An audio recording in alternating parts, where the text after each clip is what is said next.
Halo semua, selamat datang di episode keempat. Balik lagi sama gue Izzy. Dan di kesempatan ini gue pertama-tama akan mengucapkan terima kasih buat teman-teman, saudara-saudara yang sudah WA gue, yang sudah DM gue di IG, dan juga sudah ngasih support. Dan yang paling utama adalah berani untuk bicara tentang permasalahan kalian, depression, anxieties yang sekarang kalian sedang alamin. Gue merasa di sini vlog yang gue buat itu kena ke kalian, dan ini juga salah satu cara gue untuk merilis semuanya, dan ini gue harapkan banget bisa membuat kalian juga berani terbuka, karena yang paling terpenting dalam permasalahan ini adalah kita harus terbuka gitu.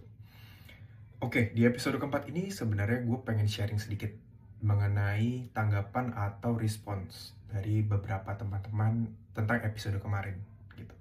Episode kemarin memang gue menceritakan keberisikan yang ada di otak ini, ada di antara kuping dan kepala ya gitu. Banyak, bukan banyak ya, ada beberapa teman-teman yang bilang, oh itu sebenarnya lo aja nyiptain Z gitu. Oh itu sebenarnya adalah lo kurang fokus. Oh Z, lo nggak banyak doa kali waktu mau tidur gitu. Banyak yang bilang seperti itu, yang dikait-kaitan dengan agama dan semua. Walaupun benar, itu benar dikaitkan dengan agama. Mungkin gue kurang baca doa atau gimana. Cuman, for you guys information, kita udah mengalami ini udah lumayan lama untuk keberisikan itu. Gitu. Dan itu memang tercipta dan terbentuk di dalam otak kita sendiri. Gitu. Untuk menanggapi yang kemarin dan untuk memberikan penjelasan juga, apa sih sebenarnya keberisikan itu gitu. Jadi sebelumnya kita balik lagi ke episode pertama. Episode pertama gue rilis, tiba-tiba gue di DM sama temen gue yang udah lama banget gak ketemu. Kita waktu bareng di Malaysia, lost contact. Dia suka art, dia suka desain. Dan disitu dia bilang, Z, you're not alone. I feel you bro.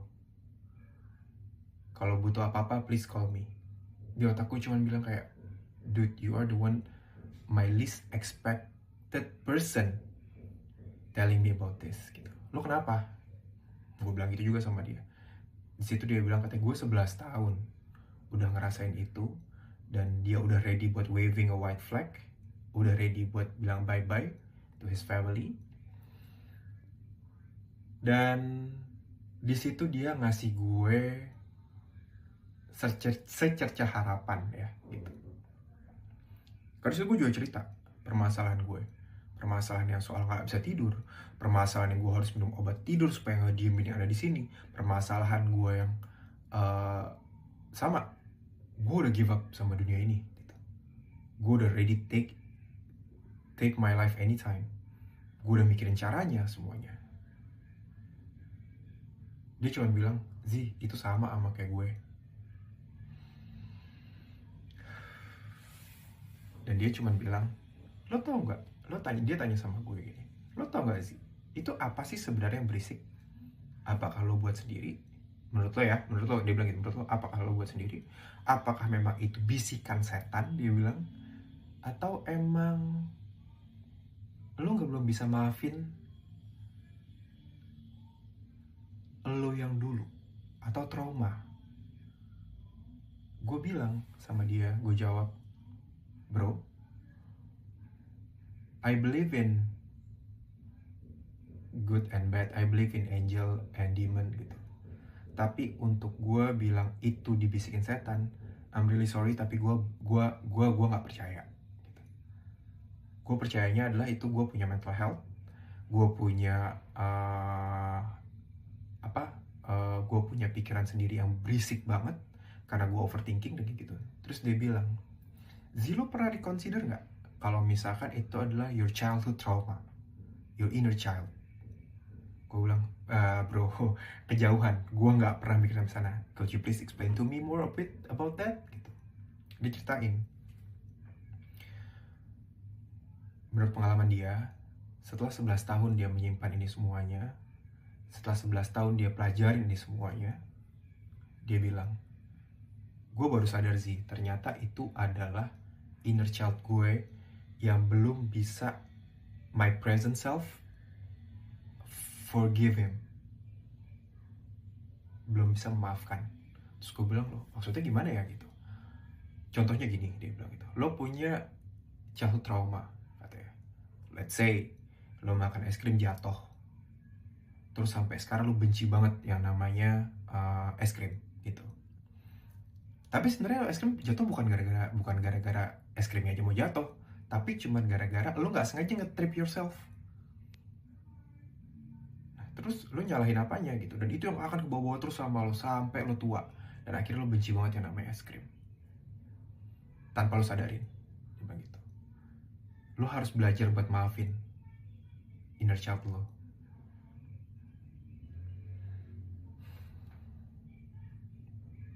Terus gue bilang sama dia, bro,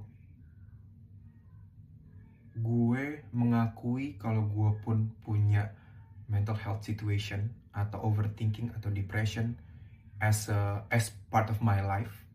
Itu adalah salah satu apa ya, kayak gue tuh memberanikan diri untuk bisa ngomong seperti ini, mau mengakui seperti itu, karena nggak semua orang bisa mengakui seperti itu, bro. And I believe I already done my part, tapi kenapa bisa tetap seperti itu ya gitu. Terus dia bilang, bukan hanya mengakui, tapi memaafkan dan cari tahu rootsnya kemana gitu.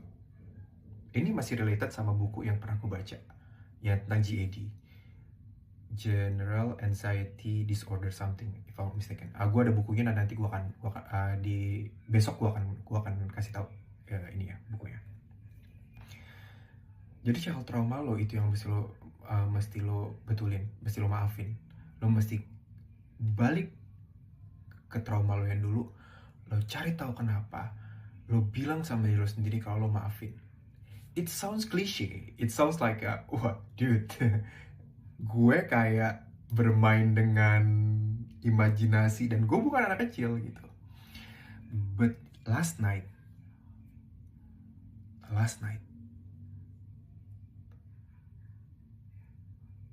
gue bisa bilang, bro, thank you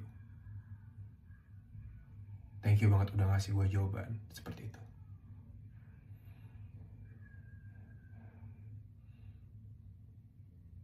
Bagi kita semua yang memiliki anxiety, depression, kita nggak akan bisa luput dari keberisikan yang ada di otak ini, yang akan ngebuat kita supaya nggak bisa tidur, nggak bisa fokus, dan akhirnya nggak ada nafsu apa-apa.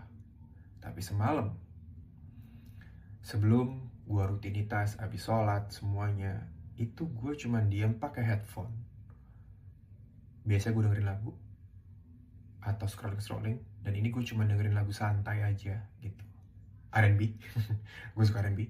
Terus gue coba travel back in time. Sounds cliche again, tapi gue coba ngegali apa sih permasalahan gue selama ini gitu. Dan gue berdoa juga, ya Allah tolong kasih tahu, tunjukin bagian mana yang mesti aku betulin, bagian mana yang membuat trauma ini sampai sekarang gitu. And I found it.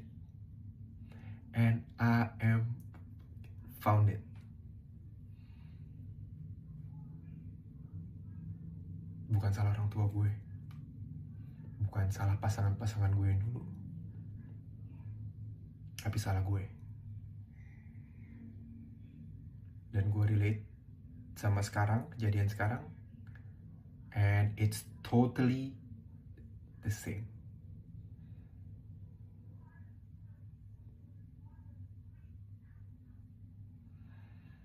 Di situ gue diem, gue sadar, anjir, ini nih yang gue lakuin sekarang nih, yang dilakuin sama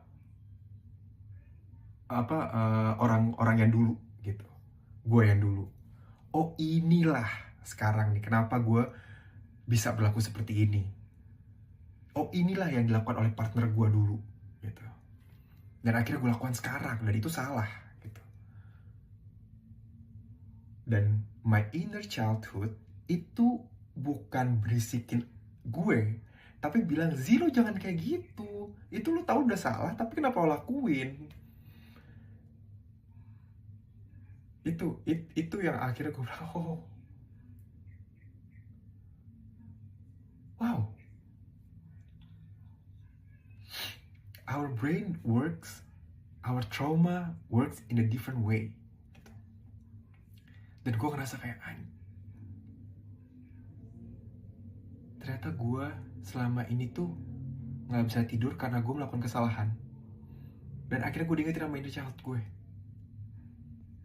Dan di situ gue cuma bilang, ya Allah, alhamdulillah. Dan gue cuma bilang gini, gue nepuk dada gue, Zi, udah, sekarang lo udah sadar, please don't do that anymore, and I forgive you, and I hope you forgive me too. Gue bilang sendiri kayak gitu. Dan fortunately, really fortunately, today gue bisa share sama kalian. Gue bisa tersenyum. Kalau lo lihat dari beberapa video gue gak ada senyum sama sekali. Dan gue cuma bilang, bro, I owe you so much. Mudah-mudahan ini akan selalu jadi gue pegang terus. Dan mudah-mudahan ini akan membantu teman-teman yang lain di luar sana, bro. I know it's hard. I know it's very difficult for us sometimes to understand ourselves a bit.